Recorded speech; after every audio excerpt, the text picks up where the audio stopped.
नमो नमः शिवाय।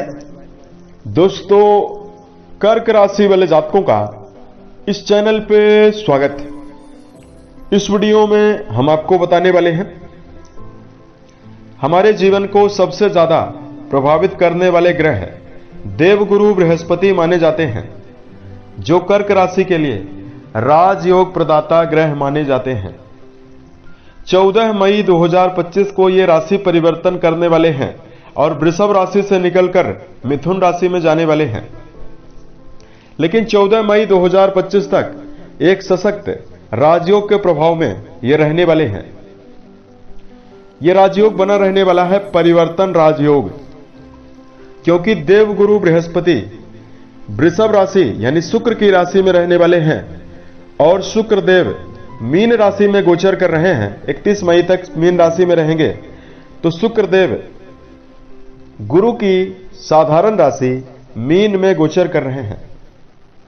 तो इस वीडियो में हम आपको बताने वाले हैं कि आने वाले समय में दोनों ग्रह पावरफुल ग्रह एक दूसरे की राशियों में मौजूद होकर क्या मेजर परिवर्तन आपको जीवन में देने वाले हैं।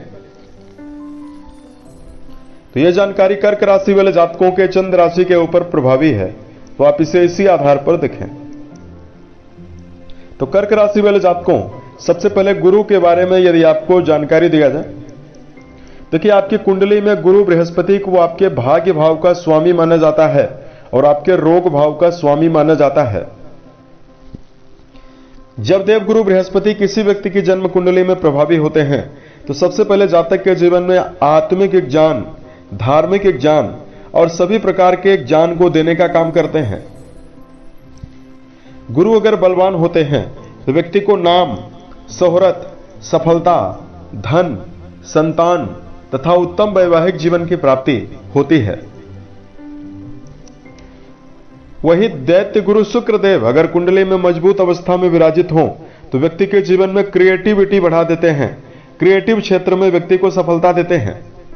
मनोरंजन, संगीत, साहित्य, गायन, वादन, नृत्य, वाणी से जुड़े हुए कामों में, फिल्म इंडस्ट्री, किसी भी प्रकार के व्यापार में बड़ी उन्नति देने का काम करते हैं। शुक्रदेव अगर प्रभावी और बलवान अवस्था में विराजित हों तो व्यक्ति के जीवन में सभी प्रकार के भौतिक सुख कम प्रयासों में ही देखने के लिए मिलता है। शुक्र के बलवान होने पर उत्तम वैवाहिक जीवन, प्रेम की प्राप्ति तथा सामाजिक मान सम्मान भी देखने के लिए मिलता है। तो दोनों ग्रहों का काफी ज्यादा प्रभाव होता है। दोनों ग्रह काफी पावरफुल ग्रह माने जाते हैं।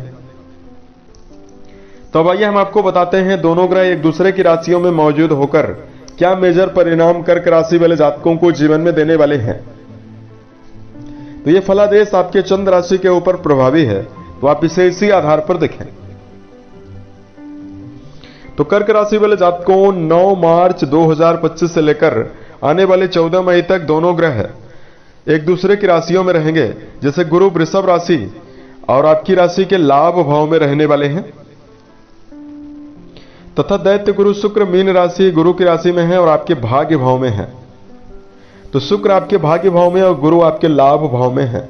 तो सबसे पहला परिवर्तन कर्क राशि वाले जातकों के जीवन में कर्म क्षेत्र के मामले में होने वाला है। कर्म क्षेत्र के मामले में यदि आप इस समयावधि में प्रमोशन जैसी स्थितियों को लेकर चल रहे हैं तो कर्क राशि वाले जातकों के जीवन में कर्म क्षेत्र में पद प्रमोशन आपके जीवन में बढ़ोतरी की संभावना रहने वाली है। उसके साथ साथ इस समयावधि में कर्क राशि वाले जातकों के जीवन में मान सम्मान कर्म क्षेत्र के मामले में मिलने वाला है। कर्क राशि वाले जातक अपने व्यक्तित्व के द्वारा सम्मान अर्जित करते हुए वर्क प्लेस पर और सामाजिक दृष्टिकोण से भी नजर आने वाले हैं।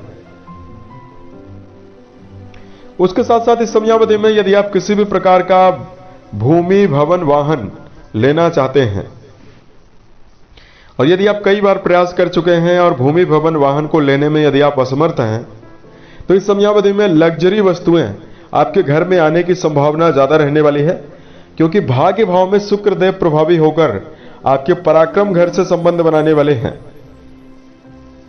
तो सुखों के वस्तुओं को लेने के लिए नवीन अवसर आपके जीवन में लगातार बने रहेंगे और 14 मई 2025 तक की समयावधि में आपके जीवन में पर्याप्त भौतिक सुखों की वृद्धि होने वाली है।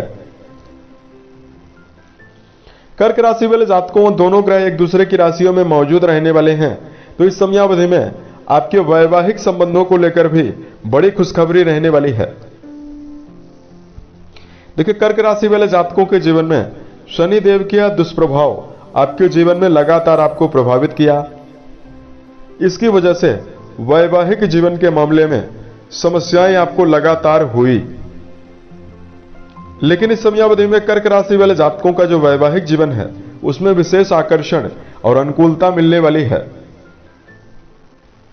देवगुरु बृहस्पति की 9वीं दृष्टि आपके वैवाहिक भाव पर जाने वाली है और इस समयावधि में शुक्र की अनुकूलता भी ज्यादा रहने वाली है। दोनों ग्रह आपके जीवन में आपको सपोर्ट करने वाले हैं, तो वैवाहिक मामलों में यदि आप जुड़े हुए हैं तो आपको विशेष शुभ परिणाम मिलने वाला है। जो कर्क राशि वाले जातक वर्तमान समय में नवीन वैवाहिक प्रस्तावों का इंतजार कर रहे हैं, उन जातकों के जीवन में नवीन वैवाहिक बंधन में बंधने की संभावना पूर्व समयावधि से भी बनी हुई है और अभी भी 14 मई तक बनी रहने वाली है। क्योंकि वैवाहिक जीवन के कारक देवगुरु बृहस्पति अपनी दृष्टियों का प्रभाव आपके वैवाहिक भाव पर डालने वाले हैं, तो इस समयावधि में विशेष समर्पण आपके जीवन में रहेगा तथा नवीन रिश्ते निकलकर वैवाहिक जीवन के दृष्टिकोण से आपको इस समयावधि में मिलने वाले हैं। यहां पर कर्क राशि वाले जातकों के जीवन में बताना चाहते हैं कि आपके जीवन में कुछ और बड़े परिवर्तन होने वाले हैं। जैसे कर्क राशि वाले जातकों के जीवन में नवीन यात्राओं के अवसर भी आपको इस समयावधि में मिलने वाला है और यात्राओं के माध्यम से कर्क राशि वाले जातकों के जीवन में जहां मान सम्मान की वृद्धि होने वाली है, वहीं दूसरी तौर पर यात्राओं से आपको जीवन में लाभ भी मिलने वाला है। और कर्क राशि वाले जातकों को इस समयावधि में उच्च शिक्षा के मामले में बड़ी सफलता मिलने वाली है। यदि आपका जुड़ाव शिक्षा के क्षेत्र में है तो इस समयावधि में शिक्षा के क्षेत्र में जुड़े हुए जातकों को यदि कई बार असफलता मिल चुकी है और विद्यार्थी यदि आप हैं इस समयावधि में, तो गुरु शुक्र का जो परिवर्तन राजयोग रहने वाला है। देखिए, दैत्य गुरु शुक्रदेव आपके 9वें घर में हैं, तो हायर एजुकेशन के क्षेत्र में यदि आपका जुड़ाव है तो बड़ी सफलता देने वाले हैं। और गुरु का संबंध आपके 5म घर यानी शिक्षा भाव से ही रहेगा, तो इस समयावधि में देवगुरु बृहस्पति प्रारंभिक शिक्षा के मामले में आपको बड़ी उपलब्धि और रचनात्मकता देने का काम करने वाले हैं। कर्क राशि वाले जातकों के संतान के लिहाज से भी समय बेहतर परिणाम देने वाला है। जिन कर्क राशि वाले जातकों के पास संतान नहीं है, उन जातकों के जीवन में नवीन संतति सुख मिलने की संभावना रहने वाली है। दूसरा, कर्क राशि वाले जातकों के जीवन में इस समयावधि में संतान की उन्नति और प्रगति का योग भी रहने वाला है। तो इस प्रकार का जो परिणाम है वो आपके जीवन में आपको मिलने वाला है। यदि आपके लिए धार्मिक उपायों की जानकारी दिया जाए तो इस समयावधि में कर्क राशि वाले जातकों को ओम नमो भगवते वासुदेवाय नमः है इस मंत्र का जप करना बेहतर परिणाम देने वाला है। दूसरा, कर्क राशि वाले जातकों को बेजुबान जानवरों के प्रति दया का भाव जरूर रखना चाहिए। यथा उचित यदि आप दाने चारे का प्रबंध करते हैं तो आपके जीवन में प्रबल शुभता मिलने वाली है। उम्मीद है ये जानकारी कर्क राशि वाले जातकों को बेहतर लगी। आने वाले समय में यदि आप अन्य वीडियोज को देखना चाहते हैं, इस चैनल को सब्सक्राइब जरूर करें। ओम नमः शिवाय।